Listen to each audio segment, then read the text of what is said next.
Well, folks, there's a very hotly fought race in Nevada for the Senate. It features Captain Sam Brown against Senator Jackie Rosen. That is a very tight state. I had the opportunity to go sit with Sam Brown, talk about his life, talk about what he's going to do for the state of Nevada if he is, in fact, elected senator. Here's what that talk sounded like.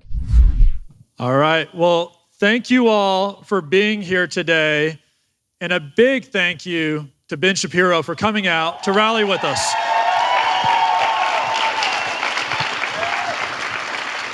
Obviously, this is an unbelievably important election cycle, and this is one of the most crucial elections in the country. And Republicans need to maintain control of the United States Senate, whether it is President Trump, as we all hope and pray. If he is elected, obviously he needs a Republican Senate to work with. And if, God forbid, he is not elected President of the United States, there has to be a stone wall in the way of the Democratic agenda.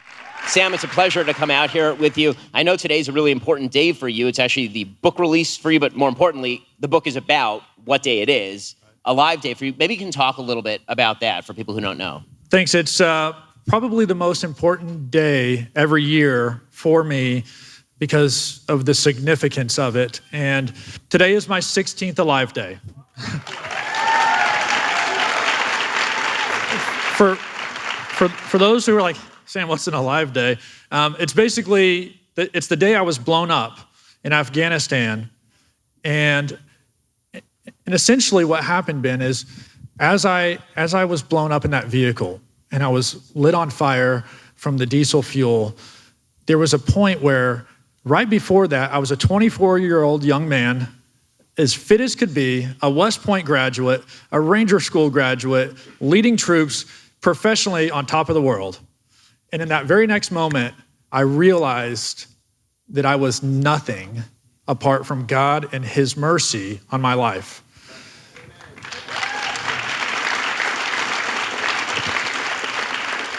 So I literally threw my arms in the air and I screamed out for God.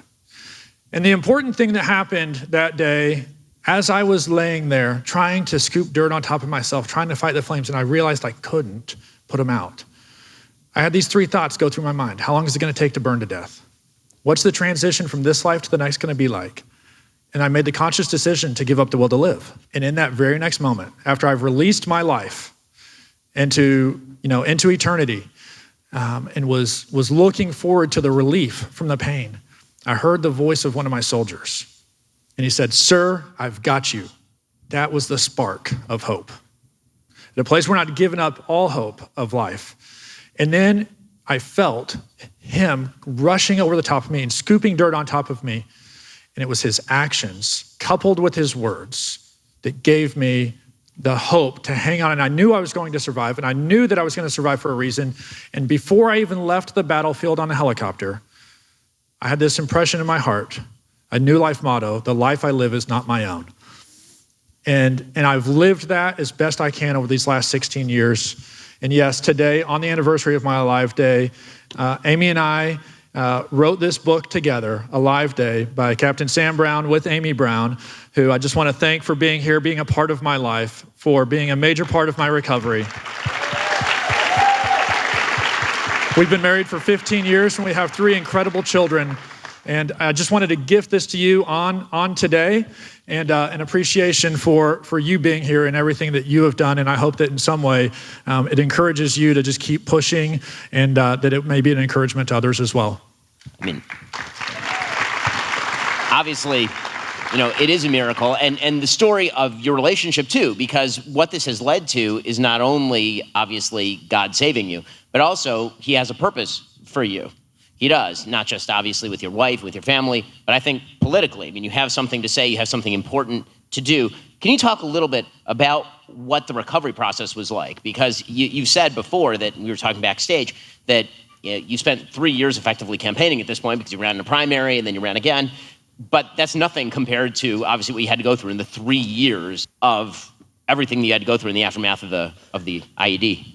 At the time, I couldn't imagine what it may be preparing me for, but it was an endurance sport. It was a grind. I think our natural instinct as humans is to really just feel fear and the anxiety and maybe even some anger about what we're going through. I really leaned into some scripture that said, "Rejoice in your suffering." because suffering produces endurance. Endurance leads to increased character, and then character, hope. And I held on to that because I knew that my life, I should not be alive. And so the fact that I was alive meant that I needed to hold on to the truth of Scripture. And so I held on to that. I did build that endurance. I was able to be joyful in that suffering. And what that has led to today is, has anyone ever seen any ads, negative ads about me out there? just a couple of you? Look, I've got, and I love you guys. And it's why I'm doing this. I love you to death. And if you ever get mad at those ads, I just want you to know that when I see them, I chuckle. Because I know that is the best they can do. The Democrats are fighting, and they are pulling everything they can. And it doesn't lack, it lacks character, it lacks truth, but they are desperate for power. They are desperate for control. And I guess I was conditioned to be ready for this moment, even though I couldn't have imagined that's what it would be 16 years ago today. And I'm just grateful for all of you for being here and being a part of this mission. So let's talk about this race. Obviously, this is one of the hottest races in the country. It's a very, very close race. You've shown me some of the internal polling. It's a lot closer than a lot of the public polling suggests that the race is. Right now, it's going to get closer, folks, a lot closer before the end of this election cycle. And just my own political analysis from 30,000 feet, not just of the state race, but of the national race, that the race is going to get a lot closer than it is right now. All the talk about how Kamala Harris has tons of momentum and joy, it's all fading. Nate Silver had an analysis today in which he explicitly says that effectively she may have hit her high water mark, and if President Trump performs in the debate, things are going to get even closer. She's having to spin all of her positions, and that means as the joy fades, that so will her numbers, and you're going to start to see her come back down to earth. That is the sort of predicted course of events. It's not just going to happen on the national level, it's already happening on the state level. Maybe you can talk a little bit about the state of the race as you see it. If we kind of look back over the last few months, since really when the primaries ended, we have been just under a barrage of attacks. Attacks against me, attacks against other Republicans on the ticket. The Democrats have spent $40 million on this race so far. To our side, collectively, has spent about 10. So we have been enormously outspent. And what I liken it to is modern day campaign trench warfare. Thank God we've got our side dug in and you guys aren't budging either, right? But what we effectively have is kind of this no man's land of people who either don't know enough or haven't arrived at having an opinion or sort of a leaning one way or another. That's about 10% of the electorate. A lot of those are independent voters. And so the issues that they are primarily concerned about are around economic issues, personal financial stress, and also border issues are kind of the two major issue sets. Even though we have been massively outspent, the race is still margin of error close on our internal polling. And look, guys, I'm not one of these guys, I want to just be told what I want to hear. That doesn't do me any good. As a battlefield commander, you can't make decisions on bad, fluffy intel, right? And so the team has been shooting me straight. We're just a smidge behind. And so we're now on the offensive and we're getting ready to move through to a victory. And it would be shocking if she were able to actually increase her favorables, given that she's been in the Senate for nearly a decade and been completely useless that entire time. Obviously, Nevada has lagged behind other states in terms of its unemployment rate, in terms of the turnaround from COVID. Other states recovered quite quickly from COVID. Nevada really lagged, thanks in large part to the then Democratic governor of the state. But when it comes to the state of Nevada, obviously economic policy matters an awful lot. And Jackie Rosen is going to vote almost 100% of the time. She has with Joe Biden, and she will with a President Kamala Harris, God forbid. Let's talk about where Jackie Rosen is on economics as opposed to what your program is for the state of Nevada. Well, the bottom line is she's going to be wherever Biden was, and she's going to be wherever Harris is, to your point. In fact, we all know that a lot of the inflationary, price rises that we saw over these last couple of years were because of the Biden large spending bills. We're talking about trillions of dollars. And what I think a lot of folks, if they don't follow the politics in and out, what they don't understand is somebody cast a tie-breaking vote. That somebody was Kamala Harris on each of those large spending bills. But our Senator, Jackie Rosen, had an opportunity to keep it from being a tie-breaking vote. And so she was the 50th Democrat senator to put that thing into a position where it had to go to a tie-breaking vote and allowed Kamala Harris to vote on it. And so she is so out of touch. She is personally voted to allow for these increases. Our energy policy under this administration is, I call it suicidal. It's a suicidal energy policy. And she has to own every single bit of it. The other area, obviously, that is very crucial to the people of this state is the issue of immigration. So I used to be from California, and then I fled, like many people in Nevada, actually, but I fled to Florida. So I went as far as I could go. I was like, hey, here's California, Florida's all the way down here. I'm going as far as I can go on the other coast to get the hell away from California. You like humidity, though? Yeah, exactly. Love the humidity. Mosquitoes, yeah, alligators? Alligators. Okay. Yeah, exactly. All that kind of good stuff. And some good governance, actually. But, change in sort of illegal immigration as an issue in the southwestern United States, it's had a massive impact on the people who have stayed, who have lived here. I saw it when I was living in California, so I realized what illegal immigration can do to a state because I watched it do it to California. Obviously, it matters a lot to the people of Nevada. Jackie Rosen has been on the wrong side of this issue at every available turn. Jackie Rosen sits on Homeland Security Committee. She has, did you guys know that? So she has, positional oversight. She ought to be very in touch with what's happening on the border. And as it has impacted Nevadans, she should have been pushing back against this administration.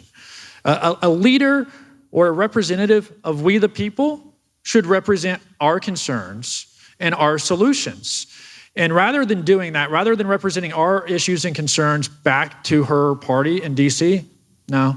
She represents the party's wishes, Chuck Schumer's wishes, Joe Biden's wishes, Kamala Harris's wishes, and she comes back to try and justify it to us. In fact, over the course of this entire administration, over 4 years now, she's made one visit to the border. And that was just a few months ago for a little photo op to say, oh, look, I've been to the border. We need to do more, yada, yada. But again, I go back to that same lesson I learned 16 years ago today, which is words alone, when somebody is in crisis or there is a crisis, words alone don't solve a problem.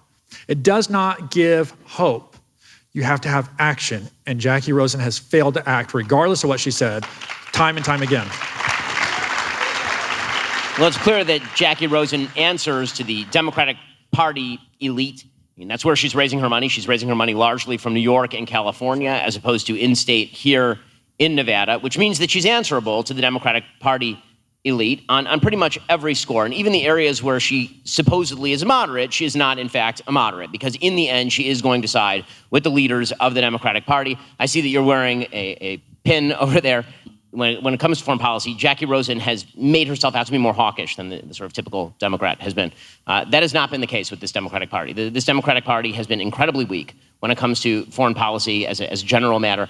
Obviously, given your own personal experiences in Afghanistan, given the fact that the Biden administration presided over what I think is the most humiliating defeat in the history of the United States in terms of the pullout from Afghanistan, I wonder your thoughts about the administration and about the senators who are complicit in that.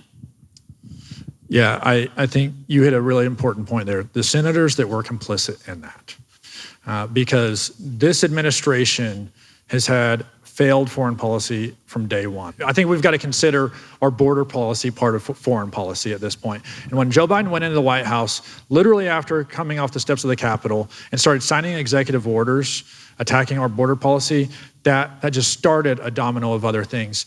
And this Senate, led by Chuck Schumer, along with Jackie Rosen, has had opportunities to step up and stop the normalization of relationships or the attempt of with Iran.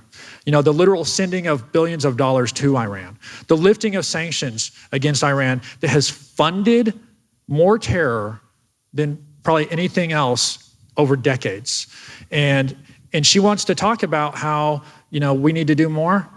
Again, words alone are meaningless in the face of no action that allows for the massacre of so many people in Israel, the hostage that are still being held. And it goes beyond that to this new coalition that's forming between China, Russia, Iran, North Korea. Our enemies are afoot. They see a weaker United States of America, And we need President Trump back in the White House, and we need a strong Republican Senate to ensure that we regain our footing as the strongest nation in the world and we can lead again.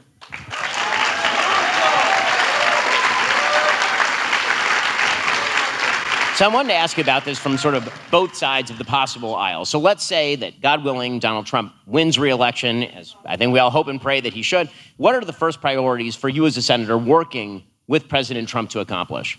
One of the first acts as a senator is going to be make sure that we're confirming people into the cabinet, confirming department heads, agencies, that we get a clean sweep of this Biden administration executives out of the way. Guys, this race is so important because if we win it, we do take the Senate majority. But can you imagine a scenario where if President Trump wins, but the Democrats find a way to keep the Senate majority, will he get anything done? And it starts with those confirmations right there on day one. Well, folks, it's tough to prioritize your health, especially if you're not sure where to start. I work out a lot. I try to eat healthy, but I'll tell you a tool I've been using that helps me, and that is Lumen. Lumen is the world's first handheld metabolic coach. It's a device that measures your metabolism through your breath. All you have to do is you breathe into your Lumen first thing in the morning, and now you know what's going on with your metabolism, which means you'll know whether you're burning mostly fats or mostly carbs. Forget those one-size-fits-all diet fads. What sets Lumen apart is its ability to understand you on a personal level. I've been using it, and that means that I've been going heavier on my protein because, again, it tells me what is best for my diet and for my fitness goals. With the crazy news cycle and all the travel I've been doing recently, the device is an absolute lifesaver. Again, it takes my unique metabolic data and crafts a personalized nutrition plan for every day, tailored to my body's needs and goals. With Lumen, you're not just getting a device, you're getting a health companion. You breathe into it before and after a workout or a meal, gain real-time insights into your body's metabolic response. Lumen will provide you with actionable tips to help you stay on top of your health every day. If you want to take the next step in improving your health, head on over to lumen.me/Shapiro and get 15% off your Lumen. That's lumen.me. Use Shapiro for 15% off your purchase today. And now when you look at the other side of the aisle, this is the part that's truly scary. So let's say President Trump with the Democratic Senate, that's bad. That means that there's gridlock. It means that President Trump isn't able to do anything except for some of the executive policies that he can put in place. The really, truly scary possibility, of course, is that now that President Biden is no longer in the race and possibly no longer alive, it turns out that Kamala Harris, having replaced President Biden in the nomination race, that if she were to win and if she were to gain control of the Senate, if she were to have a Democratic Senate, you're not just talking about bad policy. You're talking about a complete rewrite of the Constitution of the United States. Almost undoubtedly, the Democrats have already pledged to kill the filibuster when it comes to things like enshrining, for example, ballot harvesting across the United States, loosening security measures with regard to voting, making sure that Puerto Rico and Washington, D.C. are added as two separate Democratic states in the United States Senate, thereby guaranteeing a Senate Democratic majority. They've pledged, Kamala Harris has already pledged, that she is going to try for term limits on the Supreme Court of the United States at the very least. So you're talking about a systemic shift in government if Democrats were to gain even 51 votes. I mean, I'm old enough to remember when it was a big deal the Democrats took 60 to ram through Obamacare. Now, if they get to 51, they're going to redo everything. That's right. This really could be the last consequential election of the rest of our lives. Because all we need to do is take the Democrats at their word. That's it. Well, I'm not asking you to make some sort of leap, or some, conclusion that you've got to go 2 or 3 steps. I mean, they've literally said that they want to do these things. And guys, it's not going to be easy. And the battle really kind of, one sense of it culminates here on November 5th, but then we've got to keep working. And there's no guarantee that just because we win these elections that we're able to push that off. One of the things that really has been frustrating, I think is probably the best way to put it, is to see how easily the Democrats will lie. If we look at, I mean, it's kind of funny, but what I'm talking about isn't just like the lies when they're attacking me on something that's just made up whole cloth. I'm talking about when they will take something like President Trump came here, right here to Las Vegas, at a rally, and he announced, I will eliminate taxes on tips. Immediately, I said, that is a brilliant policy. I am all on board. You know what the Democrats here did, including Jackie Rosen's team? Oh, no, that's a campaign gimmick. That'll never pass. That'll hurt working class families. It took them about 3 weeks to hear from Nevadans, to hear from their constituents, and then they flipped on it. Oh, no, We're all for no tax on tips too. In fact, Jackie Rosen has signed on to a bill that Ted Cruz authored. Her and Catherine Cortez Masto, the only two Democrats to sign on to it. So when they are willing to see the policies that we know are real and representative of the solutions that people need, we need to secure the border more. Now you hear them talking about, oh, we got to secure the border. We got to do this more. That's what's scary, is because so many people aren't able to follow the politics day in and day out, and they are being lied to, and lying is going to have consequences if they win. You know, it has been amusing to watch Kamala Harris in real time morph into Donald Trump. I mean, like, actually grow out her hair in different ways, and she's kind of taken on different affects. We know that she can code switch depending on where she's speaking. So she's taken on a bit of a Trumpian affect as she adopts all of his positions. She cut an ad the other day in which she's walking right next to the border wall as she explains that she's going to be solid on border security after, of course, declaring... Wait, she's been to the border now, or was it Europe? In 2019, she said that border wall was a medieval structure, which, I mean, by the way, walls actually predate the medieval era, believe it or not. They go pretty much all the way back. We've had walls for a super long time in human history, but she's walking along the wall now and pretending that she built the thing, of course. She has adopted the no tax on tips talk. One of the things that was funny about that, you mentioned the media briefly there. The media coverage between when Trump said it and when she said it is 180. So when Trump said it was, look at all the terrible costs that are going to attach in terms of taxpayer funding and revenue to the federal government if you get rid of tax on tips. It'll just be all costs. And the minute she says, it's like, look at this massive, incredible benefit that will be available to all these people who receive tips. How on a personal level? I mean, obviously I've been in the center of a bunch of media fights, but I'm not running for office. You know, you're a human being, obviously. How do you deal on a personal, how does your family deal with being the victim of not only, you know, $40 million in attack ads, but also a media that is either lying about you or ignoring you? Those seem to be the two modes. I think a lot of this is kind of derived back again, and I don't mean to harp on it. It's just like literally my Alive Day was the most consequential day of my life. You know, it has sort of cast the die on who I am. And so I'm at this place, Ben, where I spend time thinking, contemplating, or worrying, if you will, about things I can control. Things I can't control, I just have to let it go. But it has been absurd the way that the media has covered this race, and the way that social media too, by the way, has covered me. Some of you may remember when I was kicked off of Twitter, which is now known as X, about 3 years ago, because I posted a picture of me saluting the flag, and my face was scarred. It was before I had more surgery than a Kardashian. And they kicked me off because they said it was sensitive, a sensitive image and all this stuff. But even recently, I did an interview with Michael Knowles from the Daily Wire.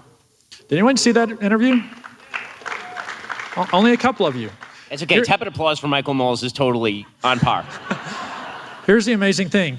It was a great interview. I thought it was a fantastic interview. Really enjoyed it. And I was looking at his kind of YouTube history, and he sent me a screenshot. He said, Sam, I don't know what's going on here. He's like, I'm used to being kind of throttled by, the social media companies. He said, I get almost nothing below 500,000 views. A lot of times I'm getting up to 1 million or more views on his YouTube stuff. On the screenshot he sent to me, 30,000 views. He's like, I don't know what you did, but they are keeping this from being seen by anybody. So if you haven't seen it, which was about 4 of you who did, go check it out. I mean, it was a great interview, but at the end of the day, I can't control what they do.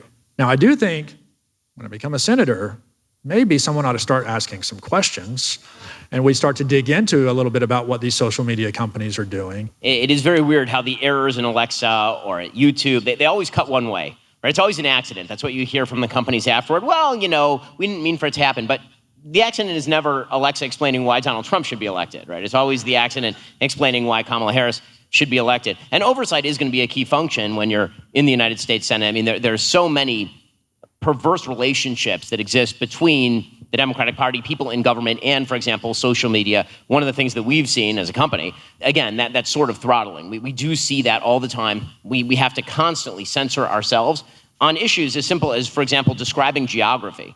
If you describe the geography of, say, the Philadelphia corridor, which is the area between Egypt and the Gaza Strip, rather, if you describe that geography, they will ding you. They will downgrade your videos so that information is not readily available to the public. It's going to require a significant amount of pushback from Republicans in the Senate because, again, one of the things I think that is so frustrating for all of us, it's been frustrating for me for years. I think this is the story of conservatives in the country. It feels like all the institutions of power in the United States have been wrested away.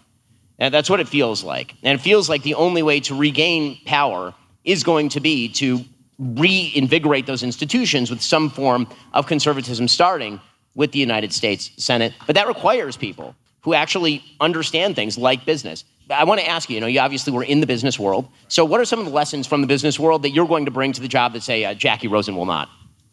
The business world has to deal with so much regulations, so much friction that is created by the government that even I wasn't smart enough to go calculate this on my own. So fortunately, a University of Chicago professor did a study, just completed a study not that long ago, who looked at the cost of regulations on the average American over the course of 3 years. So they looked at President Trump's first 3 years in office. They estimated the average American was saving $10,000 over those 3 years. Conversely, Joe Biden, his first 3 years, this Biden-Harris administration, an additional cost of $20,000 per person. So regulations is something that all businesses have to deal with. We have to be on the lookout also for really sneaky things. And this was unfortunately passed by bipartisan vote through both houses. Something called the Corporate Transparency Act. Have you heard of this? I have not. Okay. So Vivek's got a reputation for like, hey, I'm going to go, attack these things about the government overreach too far. He didn't know about this either. But by the end of this year, if you own a business, if you have a 10% stake in a business, you have got to register with the federal government by your name, by the business, and it is going to be their information to get. And if you don't do it by the end of this year, you're going to have to pay fines. And if you stay delinquent on it, you could be assessed criminal penalties and become a felon. Who knew about that in this room? Just a couple of you. That is the scary thing about this government. It is always seeking to find ways to come in and just stifle business. One of the things that I've talked to some folks about on like the no tax on tips is another sort of business thing is people say, well, the businesses have to pay a part of the tax on that, payroll tax. Well, if we're going to eliminate the taxation for the individual server or whoever's providing that service, the businesses shouldn't have to pay that either. By the way, the Trump era tax cuts, anyone benefit from that? Those are going to expire at the end of 25 if we don't have President Trump back in the White House and Republicans in the Senate to pass that thing through. We've got to extend those or make them permanent.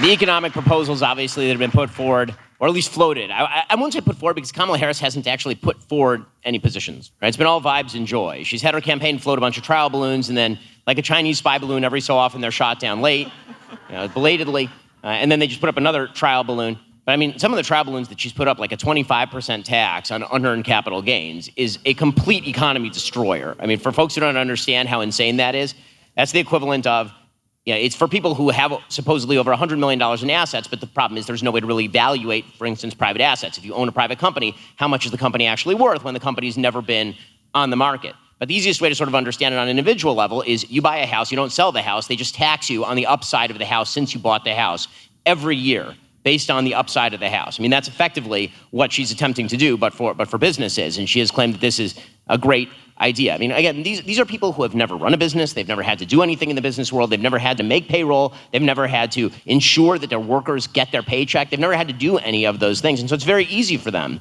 to waste other people's money. It really is an astonishing act of arrogance, the way that we are governed when it comes to the economy. And Jackie Rosen is disconnected from a lot of this stuff. We have got to find a way. A lot of this I think can happen as President Trump brings in a new administration. And again, the importance of the Senate. You've got to be able to confirm these people. And one of the other things, just kind of look back at my history as both a military guy and a business guy is our military has gotten so slow at responding to the adaptation of warfare. And the military contractors out there that really have kind of a grip on all of the contracts, all the major contracts and the processes and what we're preparing for, they're bogged down by their own bureaucracy. And we're not just talking about federal bureaucracy, we're talking about the contractors' bureaucracy, and it really drives prices up. We pay for it as taxpayers, and by the way, we end up creating systems that are for yesterday's war instead of tomorrow's war. The lack of innovation in the military sector is a massive looming problem for the United States military. For people who have not been watching the kind of stuff that the U.S. military is focused on building, a lot of it is necessary, a lot of it is great, and a lot of it is very, very wasteful. And the fact is that right now there is an advantage to some cheaper technologies being utilized against much more expensive technologies. You're seeing this right now in the Red Sea, where you have a bunch of ragtag, horrible Islamist terrorists who are firing incredibly cheap weaponry at ships and basically destroying all shipping that is going through the Suez Canal area, like just before it gets into the Suez Canal right now, thus driving up prices and leading to supply chain bottlenecks. If militaries like the U.S. military are not able to deal with that on a technological level, it's going to be a disaster area, and that disaster becomes significantly worse when you're looking at the ability to project power very far away, say, the Taiwan Straits, as China threatens Taiwan. Yeah, and look, that's just the tip of the iceberg, is dealing with our defense spending. We've got so many other departments and agencies. I mean, I don't remember the exact stat, but there's some large, absurd number of people who are working from home as federal employees. And where's the accountability? As a business owner, we have things we have to do. There's somebody we have to answer to at the end of the day. And the way that government spending has gone, where there's never a moment where the government could go bust because we keep bailing it out, has allowed for this massive spending to continue. And I think a great place to start, hey, let's go back to pre-COVID levels. Why can't that just be a baseline from day one, that we go back to pre-COVID levels, and then we continue to push and find efficiencies from there? So I did want to ask you about a couple of hot button issues that have been in the news. Obviously, you're a veteran of the Afghan war, obviously, and yet we've seen a couple of controversies that have arisen from this on the other side of the aisle. We've seen the controversy in which Kamala Harris has suggested that President Trump has done something deeply nefarious by visiting Arlington National Cemetery in order to pay homage to the 13 American service people who were murdered by terrorists in the disastrous Afghanistan pullout under Joe Biden, Kamala Harris being the last person in the room. She's very upset with President Trump for having gone to Arlington at the behest of those families. That's issue number one. I want to get your take on. The other one, obviously, is the vice presidential candidate, Governor Tim Walz of Minnesota. He has now been caught in a series of, shall we say, misstatements, or as he would put it, grammatical errors with regard to his military service. I want to get your take on that. I'll start with Tim Walz, because I appreciate anyone who's going to serve their country. Put the uniform on, and when you do that, there's a chance you could end up literally putting your life in harm's way. What I don't want to do is drill down and critique what service he did do. But I will say, we as Americans should expect more from people who are volunteering to lead in a different capacity, about being honest and truthful about it. And I don't think that's an unreasonable expectation. I want to say something about President Trump and what the Democrats are attempting to do, because I've actually had people try to use me around President Trump and his respect around veterans. What he did by honoring those families at Arlington, I thought was the right thing to do, was to be there at their request. Now, sadly, there are Democrats out there who are so desperate to try and paint President Trump as someone who doesn't respect the military, specifically doesn't respect wounded warriors, and especially doesn't respect or care about disfigured warriors. In fact, there was a moment at the RNC convention that I was invited to be in President Trump's kind of, personal box there. And it was on the night that he was speaking. And so I was sitting there with another Senate candidate. There was a few senators there. I thought I was going to be cleared out beforehand, but no, President Trump was there, came out, and he was shaking hands. And I happened to be, and no one told me where he was going to be sitting or anything, I happened to be sitting right behind President Trump. And so as he's shaking hands with people, I knew that people were kind of coming in from the edges. And so I stepped back to allow them to kind of get in and shake his hand. And he just happened to not see me and shake my hand. Well, Democrats are like, oh, see an example of President Trump hating wounded warriors, hating Sam Brown. And sadly, some people will believe that, when the reality is, like 2 hours later, as he's standing on the stage, giving his first speech after being shot in Pennsylvania, he only mentioned one current candidate. In fact, he didn't talk about any other elected. He mentioned me, and he said how much he appreciated my service, my sacrifice, and he implored everyone in this country to support me. And I can tell you from... Yeah. Thank you. And Ben, I'm going to tell you, but this is also just for the rest of the country. President Trump has enormous respect for service members. He understands what the sacrifice is. And I'm not saying this lightly. If anyone who didn't put on a uniform understands the cost and the sacrifice of service, it's President Trump. So, Sam, I want to ask you one final question, and then I know there are people who are waiting to ask questions in a Q&A. Final question. Your wife co-authored this book with you, so how'd you meet your wife? That's a great question. Amy, can you just stand up and give everyone a wave? I